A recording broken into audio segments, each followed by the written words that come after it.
আসসালামু আলাইকুম, welcome to my channel. শিক্ষক নিবন্ধনের রিটেন পরীক্ষা পার হওয়ার পরে প্রত্যেকটা অ্যাপ্লিকেন্টের মনে ভয় থাকে যে ভাই আমি আদৌ পাশ করব কিনা বা আমি সেখান থেকে বাদ যাব কিনা। এর সঙ্গে নতুন টেনশন যুক্ত হয় যে কি কাগজ সংগ্রহ করে নিয়ে যাব, কি পড়ে যাব, কি পোশাক পরব, ভালোভাবে প্রশ্ন উত্তর করতে পারবো কিনা, আমার চাকরিটা হবে কিনা। এই ধরনের নানা ধরনের টেনশন আমাদের ভেতরে থাকে। তো আজকে আমি 5টা পয়েন্টের ভেতরে আলোচনার মাধ্যমে আপনাদেরকে এই ভয়টা তাড়ানোর চেষ্টা করব ইনশাআল্লাহ। সো আমাদের 1 নম্বর পয়েন্টটা হচ্ছে যে কি পড়ব।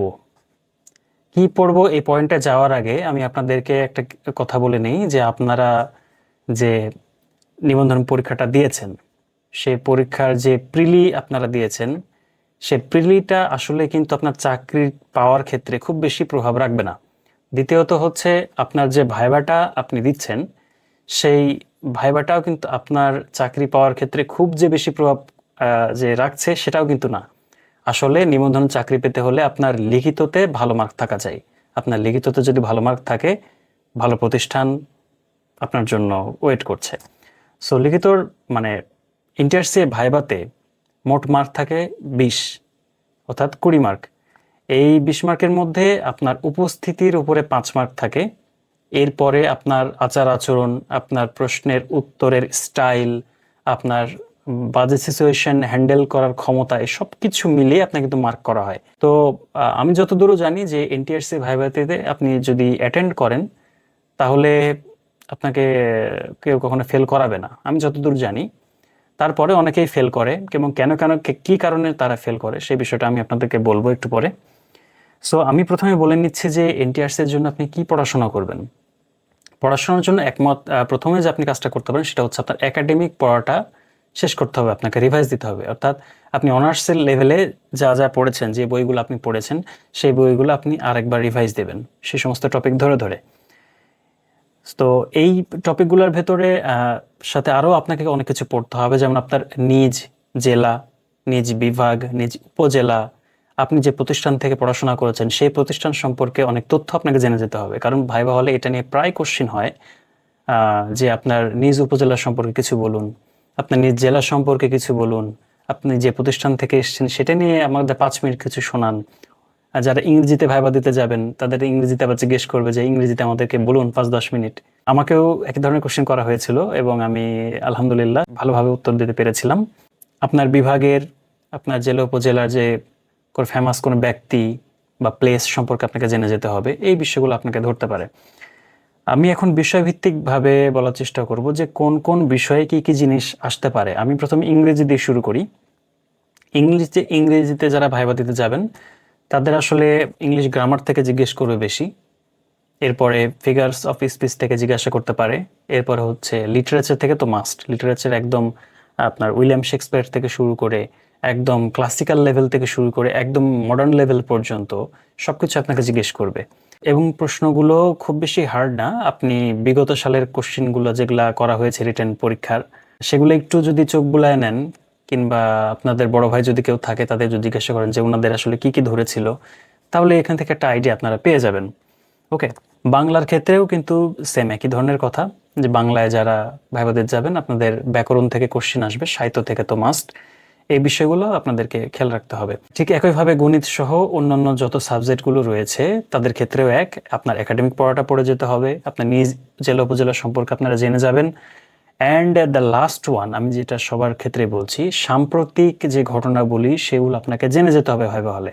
এটা কিন্তু অবশ্যই মনে রাখবেন যে বর্তমান পৃথিবীতে যা হচ্ছে সেটা নিয়ে আপনার কতটুকু জ্ঞান আপনার রয়েছে, সেই বিষয়টা কিন্তু টিচার আপনাদের কাছ থেকে জানতে চাইবে। 2 নম্বর পয়েন্টে আমি বলবো কি কাগজ নিয়ে যাবেন আপনি। সো এনটিআরসি আপনি যখন রিটেন পরীক্ষাটা দিবেন তখন আপনার ফোনে একটা মেসেজ আসবে যে আপনি কোয়ালিফাইড হয়েছেন, আপনার এই কাগজপত্র লাগবে। তো আপনার যেটা লাগবে, 1 নম্বরে লাগবে হচ্ছে আপনার একাডেমিক সনদ ও মার্কশিট, যেটা আসলগুলো লাগবে আপনার। 2 নম্বরে হচ্ছে একাডেমিক সনদ এবং মার্কশিটের সত্যায়িত ফটোকপি। অনেকেই বলবে যে ভাই সত্যায়িত করার প্রয়োজন নাই, আমার মনে হয় সত্যায়িত করার প্রয়োজন রয়েছে, কারণ আপনি কোনো ভেজালের মধ্যে যাবেন না। সো 1 নম্বরে পেলাম একাডেমিক সনদ এবং মার্কশিট সমস্ত। 2 নম্বর হচ্ছে একাডেমিক সনদ এবং মার্কশিটের সত্যায়িত ফটোকপি। 3 নম্বরে যেটা হচ্ছে সেটা হচ্ছে ভাইবার জন্য অ্যাডমিট কার্ড নিয়ে যাবেন আপনি। একটা ভাইবার অ্যাডমিট কার্ডের একটা ডাউনলোড লিঙ্ক আপনার ফোনে আসবে, সেখান থেকে আপনি এটা ডাউনলোড করে নেবেন আর কি, সেটা আপনাকে নিয়ে যেতে হবে। 4 নম্বরে হচ্ছে এনআইডি কার্ড লাগবে।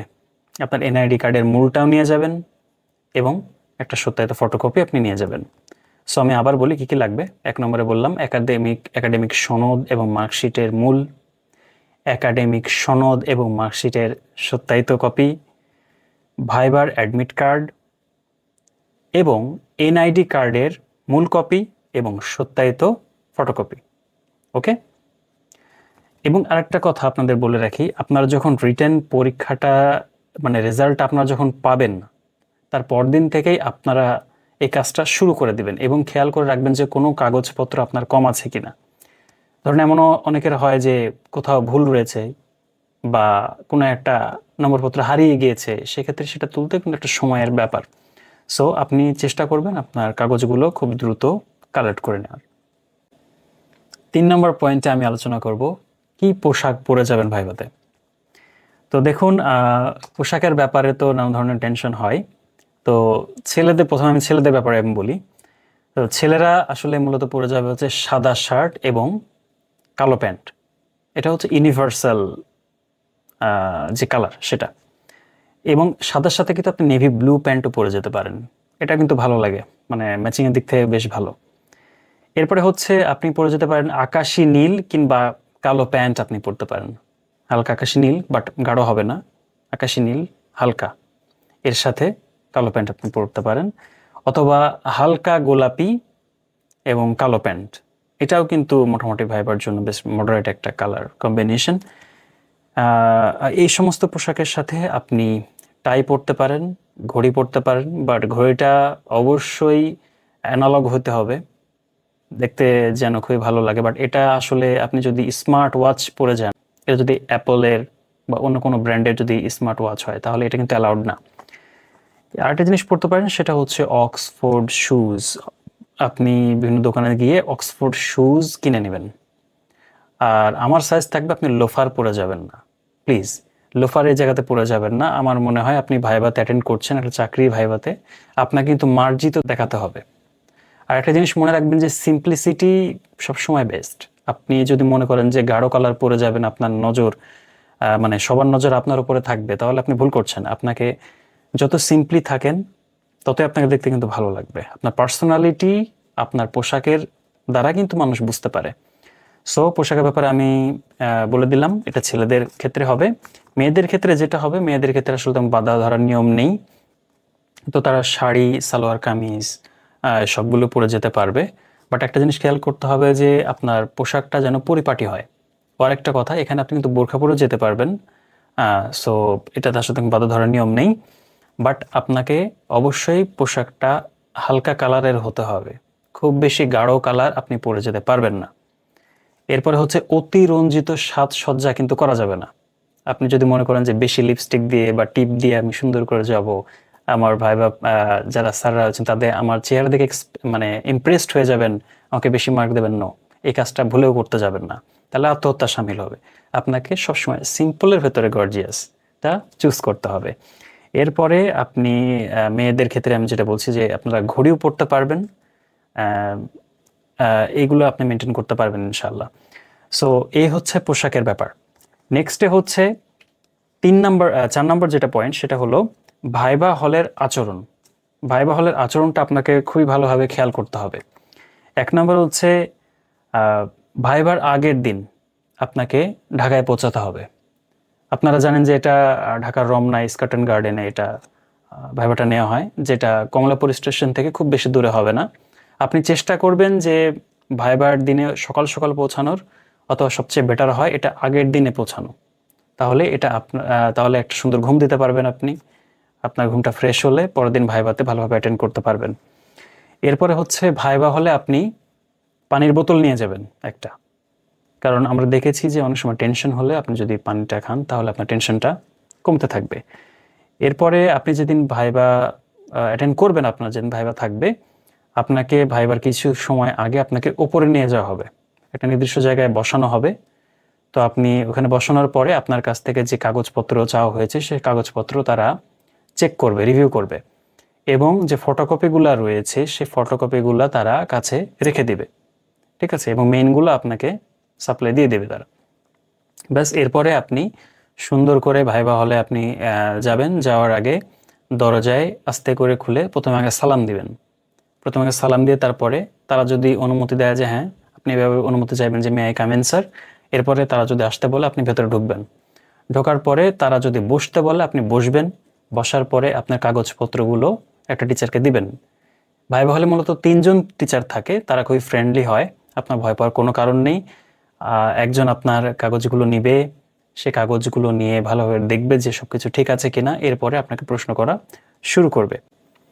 ভাইবা হলে ঢোকার পরে আপনার প্রথম কাজ হচ্ছে নিজেকে নিয়ন্ত্রণে রাখা। আপনাকে কখনোই ভাবা যাবে না যে আমি খুব প্রেসারে আছি, মনটাকে একদম শান্ত করে রাখবেন, এবং আপনাকে সবগুলো প্রশ্নের উত্তর খুবই কনফিডেন্টলি দিতে হবে। আপনি যদি কোনো প্রশ্নের উত্তর জানেন তাহলে সেটাকে খুবই কনফিডেন্টলি জবাব দিতে হবে। যদি আপনি সেটা না জানেন তাহলে সেটা কনফিডেন্টলি বলে দেবেন যে sorry sir, I can not recall it at this moment. Okay, এই কথাটা আপনি বলে দিবেন। ওকে, 2 নম্বর হচ্ছে আপনাকে ভুল বা অপ্রিয় কথাগুলা, ভুল বা অসত্য কথা আপনাকে বলা যাবে না। আপনি ইনিয়ে বিনিয়ে ইমপ্রেস করার জন্য কোনো কথা বলবেন, সেটা আসলে ভাইবা বোর্ড অ্যালাউ করবে না। এরপরে হচ্ছে জোরে হাসা যাবে না, উচ্চ স্বরে কথা বলা যাবে না, স্যারদের সাথে ঝগড়া বা তর্কে জড়ানো যাবে না। স্যাররা যদি কোনো কথা বলেন তাহলে তার বিপরীতে আপনি যদি তাদের সাথে তর্ক জুড়ে দেন তাহলে কিন্তু ভাইবা বোর্ড থেকে আপনি লিটারালি আউট। এবং অধিকাংশ ক্যান্ডিডেট ভাইবা বোর্ড থেকে আউট হয় শুধুমাত্র এই স্বভাবের কারণে। ওকে, সো আপনার বিহেভিয়ারকে আপনাকে কন্ট্রোল করা শিখতে হবে। এরপরে হচ্ছে ধীর স্থিরভাবে আপনি উত্তর করবেন, কোনো তাড়াহুড়ো করবেন না, ঠিক আছে। না পারলে যেটা বললাম যে sorry sir, I can not recall it at this moment, এই কথাটা আপনি বলবেন। 5 নম্বরে আমরা যে বিষয়টা নিয়ে আলোচনা করব সেটা হচ্ছে ভাইবার কিছু কমন প্রশ্ন নিয়ে। মোটামুটি সব টিচাররাই এই কমন কোশ্চেনগুলো করে থাকেন। এক নম্বরে যেটা কমন কোশ্চেন আছে সেটা হচ্ছে tell me about yourself, যে তোমার সম্পর্কে কিছু বলো। সো আপনার সম্পর্কে কিছু বলতে গেলে প্রথমে আপনাকে বলতে হবে যে thank you sir for giving me the opportunity to introduce myself. এই কথাটা বলার পর আপনার নামটা বলবেন, যে মাই নেম ইজ, আপনার নামটা বলবেন। এরপরে আপনি কোথা থেকে এসেছেন সেটা বলবেন, যে I am from Rajshahi or Khulna or Sylhet. Okay, এরপরে আপনি বলবেন যে আপনি কোথা থেকে গ্র্যাজুয়েশন পাস করেছেন। এর পরের লাইনে যে recently I have graduated from Dhaka university or Rajshahi university or Khulna university. Okay, এরপরে আপনার ক্যারেক্টারের একটা খুব পজিটিভ কোনো একটা বিষয় আপনাকে বলতে হবে, যেমন I am so positive and energetic person and able to work under pressure and able to work as a team. এই ধরনের কথাগুলো আপনি বলবেন। এরপরে আপনি আপনার হবি সম্পর্কে বলবেন, যে যেমন my hobby is reading books, okay, listening music or to go to picnic. দ্বিতীয় যে প্রশ্নটা ভাইবা বোর্ডে করা হয় সেটা হচ্ছে হোয়াট ইজ ইউর স্ট্রেংথ। এই স্ট্রেংথের জবাব দেওয়ার সময় আপনাকে খুবই ট্রিকি ওয়ে অবলম্বন করতে হবে। আপনার স্ট্রেংথগুলোকে এক কথায় বলে দিতে হবে, যে মাই strength, I am very positive and energetic person, I want to able under pressure, okay, I am so enthusiastic and learner, I love to gain knowledge. So এই বিষয়গুলো বা স্ট্রেংথগুলো আপনাকে বলতে হবে। নেক্সট যেটা থাকে সেটা হচ্ছে what is your weaknesses. Weakness বলতে গেলে আপনি কখনো বলা যাবে না যে আমি খুবই টেনশন করি, কিংবা আমি অমুক জিনিসে দুর্বল, অমুক জিনিসে ভয় লাগে, এই কথাগুলো আপনাকে বলা যাবে না। এই কথাগুলো না বলে আপনাকে এমনভাবে উত্তর করতে হবে যেন পজিটিভটাকে আপনি নেগেটিভলি বলছেন। যেমন আপনি এভাবে বলতে পারেন যে আমি কোনো একটা কাজ পারফেক্টলি না করা পর্যন্ত আমি অন্তরে শান্তি পাই না। নেক্সটে হচ্ছে যে আরেকটা প্রশ্ন করা হয় সেটা হলো why we should hire you, বা কেন আপনি এই চাকরিতে আসছেন। তখন আপনাকে বলতে হবে যে আমি এই চাকরিতে আসছি নলেজ গেইন করার জন্য, কোনো কিছু শেখার জন্য, সবার মাঝে যে জ্ঞান বিতরণ করার জন্য, সচেতনতা ছড়ানোর জন্য। বাট এই উত্তর দেওয়ার সময় আপনাকে কখনোই বলা যাবে না যে আমি টাকার জন্য আসছি বা আমার টাকা প্রয়োজন। এই ধরনের কথাগুলো বললে আসলে ভাইভাতে আপনার যে ভাবমূর্তি সেটা নষ্ট হবে। ওকে, এরপরে আপনার যেটা কাজ, লাস্টে যে কাজ সেটা হচ্ছে ভাইভা হল থেকে সুন্দরভাবে বের হয়ে আসা। বের হয়ে আসার সময়, ওঠার সময় আরেকবার আপনি সালাম দিবেন, এবং আপনি স্যারদের দিকে মুখ করে মানে তাদের দিকে তাকিয়ে আপনি ধীরে ধীরে ধীরে ধীরে পেছন দিকে সরে আসবেন, দরজার কাছে এসে ধীরে দরজা খুলে আপনি বের হয়ে চলে আসবেন। সো এই হচ্ছে আমাদের ভাইবার টোটাল প্রসেস। ভাইবাটাকে জয় করতে হলে আপনাকে এট ফার্স্ট আপনার মনের ভেতরে থাকা ভয়টাকে আগে জয় করতে হবে। আসলে ভাইবাটা তেমন কোনো বিষয় না। আমি যতদূর জানি ভাইবাতে অ্যাটেন্ড করলে কেউ ফেল করে না। ফেল করে মূলত ৩টা কারণে। একটা হচ্ছে যে অতিরিক্ত আপনার ভেতরে যদি কোনো অ্যারোগ্যান্স থাকে বা আপনি যদি বাজে আচরণ করেন। ২ নম্বরে আপনার কাগজপত্রে যদি ভুল থাকে, ওকে? ৩ নম্বরে হচ্ছে আপনি যদি অ্যাটেন্ড না করেন তো। এই ৩টা কারণেই মূলত ভাইবাতে মানুষ ফেল করে। সো আশা করছি আপনাদের মনের ভেতরে থাকা ভয়টা দূর হয়েছে। এরপরেও যদি কোনো কোশ্চেন থাকে কমেন্ট বক্সে আপনারা কমেন্ট করতে পারেন। আমি চেষ্টা করব আপনাদের সেই টেনশনটা দূর করে দেওয়ার। সো আজকে এই পর্যন্তই। অবশ্যই আমাদের চ্যানেলের সাথে থাকবেন। দেখা হবে কোনো এক নতুন ভিডিওতে। আল্লাহ হাফিজ।